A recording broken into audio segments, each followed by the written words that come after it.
بسم اللہ الرحمن الرحیم۔ السلام علیکم۔ مکہ معظمہ میں کچھ غلام فروخت کرنے کے لیے لائے گئے۔ ان میں سے ایک کو انمار بنت صبا خزاعیہ نے خرید لیا۔ یہ لوہے کا کام جانتے تھے، چنانچہ تلواریں بنا کر فروخت کرنے لگے۔ آقا سے جو اجرت طے ہوئی وہ اسے دے دیتے۔ اسی زمانے میں توحید کی آواز سنائی دی۔ اس وقت تک صرف 5 نیک افراد نے ایمان قبول کیا تھا۔ وہ 5 ہی ہیں: حضرت خدیجۃ الکبریٰ رضی اللہ تعالی عنہا، حضرت ابوبکر صدیق، حضرت علی، حضرت زید بن حارثہ اور حضرت ابو ذر غفاری رضی اللہ تعالی عنہم۔ مکہ کی فضا اس وقت بہت خراب تھی۔ مشرکین اسلام کا نام تک لینا گوارا نہیں کرتے تھے۔ سچ یہی ہے کہ اس وقت اسلام قبول کرنا ہولناک مصیبتوں کو دعوت دینے کے برابر تھا۔ بڑے سے بڑا آدمی قریش کے ظلم سے خود کو بچا نہیں پاتا تھا۔ یہ تو پھر غلام تھے، بے یار و مددگار تھے، غریب الوطن تھے، لیکن اللہ تعالیٰ نے انہیں نہایت پاکیزہ فطرت اور شیر جیسا دل عطا فرمایا تھا۔ انہوں نے ہولناک مصیبتوں کے پہاڑوں کی کوئی پرواہ نہ کی اور اسلام قبول کر لیا۔ اس طرح سب سے پہلے ایمان لانے والوں میں شامل ہوئے۔ انہیں چھٹا مسلمان ہونے کا اعزاز حاصل ہے۔ مشکلات اگرچہ منہ کھولے سامنے کھڑی تھیں، اور اس وقت مصلحت کا تقاضا یہ تھا کہ اپنے اسلام کو چھپائے رکھیں، لیکن انہوں نے ایک دن بھی چھپا کر نہ رکھا۔ اسی دن اعلان کر دیا، میں مسلمان ہو گیا ہوں۔ اعلان کرنے کی دیر تھی کہ ظلم کا بازار گرم ہو گیا۔ ان کے کپڑے اتروائے گئے، دہکتے انگاروں پر لٹایا گیا، سینے پر بھاری پتھر رکھا گیا۔ کبھی پتھر کی بجائے بڑے ڈیل ڈول والے مشرک کو ان کے سینے پر بٹھا دیا جاتا تاکہ کروٹ نہ لے سکیں، کمر انگاروں پر ہی ٹکی رہے۔ صبر اور شکر کا یہ پیکر اپنی کمر پر انگاروں کو برداشت کرتا رہا۔ ان کے زخموں سے نکلنے والا خون ان انگاروں کو بجھاتا۔ ان تمام مظالم کے باوجود ان کے قدم نہ ڈگمگائے۔ کفر کی تمام طاقت بیکار ہو کر رہ گئی، وہ ان سے اسلام کو نہ چھڑا سکی۔ ایک دن وہ نبی کریم صلی اللہ علیہ وآلہ وسلم کی خدمت میں حاضر ہوئے۔ آپ صلی اللہ علیہ وآلہ وسلم اس وقت خانہ کعبہ کی دیوار کے سائے میں لیٹے ہوئے تھے۔ نزدیک پہنچ کر انہوں نے عرض کیا، یا رسول اللہ، آپ اللہ تعالیٰ سے ان تکالیف کے خاتمہ کی دعا کیوں نہیں کرتے؟ یہ سن کر آپ صلی اللہ علیہ وآلہ وسلم اٹھ بیٹھے۔ آپ کا چہرہ مبارک سرخ ہو گیا۔ فرمایا، تم سے پہلے زمانے میں ایسے لوگ بھی ہوئے ہیں کہ لوہے کی کنگھیوں سے ان کا گوشت نوچ ڈالا گیا، سوائے ہڈیوں اور پٹھوں کے کچھ نہ چھوڑا گیا۔ ایسی سختیوں کے باوجود انہوں نے دین کو نہ چھوڑا۔ ان کے سروں پر آرے چلا دیے گئے، چیر کر 2 ٹکڑے کر دیے گئے، لیکن انہوں نے دین کو پھر بھی نہ چھوڑا۔ اللہ اس دین کو ضرور کامیاب کرے گا، اور تم دیکھ لو گے، اکیلا سوار یمن سے صنعا تک جائے گا اور سوائے اللہ پاک کے کسی سے نہیں ڈرے گا۔ حضور صلی اللہ علیہ وآلہ وسلم کے ارشادات سن کر وہ اپنی ساری تکالیف بھول گئے۔ ان میں ایک نیا ولولہ پیدا ہو گیا۔ ان کا نام ابو عبداللہ خباب بن ارد تھا۔ قبیلہ بنو تمیم سے تھے۔ نہ جانے کس طرح غلام بنا لیے گئے اور مکہ میں لا کر فروخت کر دیے گئے۔ انمار بہت سخت دل عورت تھی۔ اس نے انہیں خرید لیا، اور جب یہ ایمان لائے تو ان پر ظلم توڑنے میں اس عورت نے کوئی کسر نہ چھوڑی۔ ایک دن رسول اللہ صلی اللہ علیہ وآلہ وسلم کی خدمت میں حاضر ہوئے۔ ان الفاظ میں درخواست کی، یا رسول اللہ، دعا فرمائیں، اللہ مجھے اس عذاب سے نجات دے۔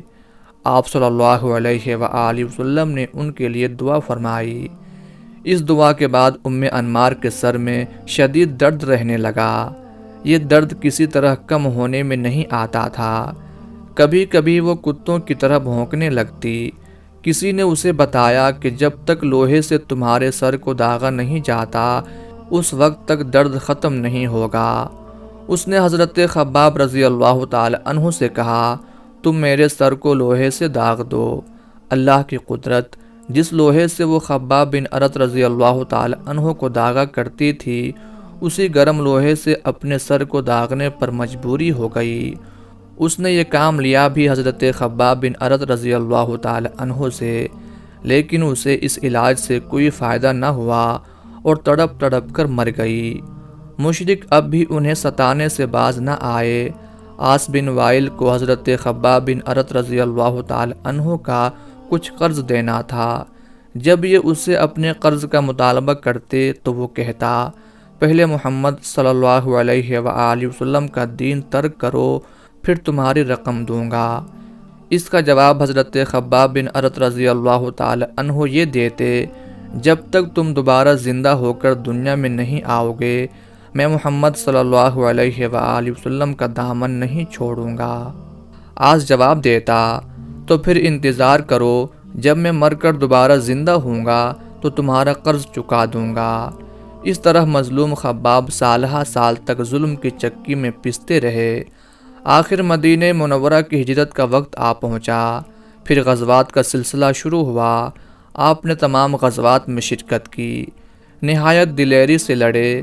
خلفائے راشدین کے عہد میں جب فتوحات کے دروازے مسلمانوں پر کھلے تو یہ اکثر رویا کرتے تھے اور فرماتے، ہم نے اللہ کی رضا کی خاطر رسول اللہ صلی اللہ علیہ وآلہ وسلم کے ساتھ ہجرت کی اور ہمارا اجر اللہ کے ذمہ رہا۔ پھر ہم میں سے بعض تو دنیا سے رخصت ہو گئے اور انہوں نے اپنے اجر کا کچھ بھی پھل نہ کھایا، لیکن بعض کا پھل پک گیا اور وہ اس کو توڑ کر کھا رہے ہیں۔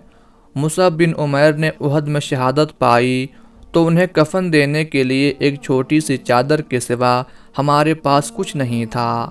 آج یہ حال ہے کہ اللہ کا فضل ہم پر بارش کی طرح برس رہا ہے۔ مجھے ڈر ہے اللہ نے کہیں ہماری تکالیف کا بدلہ کہیں دنیا ہی میں تو نہیں دے دیا۔ یعنی اس ڈر سے روتے تھے کہ کہیں ہماری قربانیوں کا اجر ہمیں دنیا میں نہ مل جائے۔ آپ نے بالکل ابتدائی دنوں میں قرآن مجید پڑھ لیا تھا۔ حضرت عمر رضی اللہ تعالی عنہ کے اسلام قبول کرنے والے واقعے میں حضرت خباب بن ارت رضی اللہ تعالی عنہ کا نام آتا ہے۔ یہ اس وقت حضرت عمر رضی اللہ تعالی عنہ کی بہن اور بہنوئی حضرت فاطمہ اور سعید بن زید رضی اللہ تعالی عنہما کے گھر میں تھے اور انہیں قرآن کی تعلیم دے رہے تھے۔ حضرت عمر رضی اللہ تعالی عنہ کی آمد پر یہ مکان میں کہیں چھپ گئے۔ پھر جب حضرت عمر نے قرآن سنانے کی خواہش ظاہر کی تب یہ کونے سے نکل کر سامنے آ گئے اور فرمایا تھا، اے عمر، تمہیں بشارت ہو، کل میں نے حضور نبی کریم صلی اللہ علیہ وآلہ وسلم کو دعا مانگتے سنا تھا کہ الہی، عمر اور ابو جہل میں سے جو تجھے پسند ہو اس سے اسلام کو قوت عطا فرما۔ لہٰذا معلوم ہوتا ہے کہ اللہ کے رسول کی دعا تمہارے حق میں قبول ہو گئی ہے۔ حضرت عمر رضی اللہ تعالی عنہ اور دوسرے تمام صحابہ آپ کی بہت عزت کرتے تھے۔ کبھی اٹھنے بیٹھنے کا اتفاق ہوتا تو حضرت عمر رضی اللہ تعالی عنہ ان سے قریش کے ظلم کی تفصیلات سنا کرتے تھے۔ ایک دن حضرت خباب بن ارت رضی اللہ تعالی عنہ نے اپنی کمر سے کپڑا اٹھا دیا۔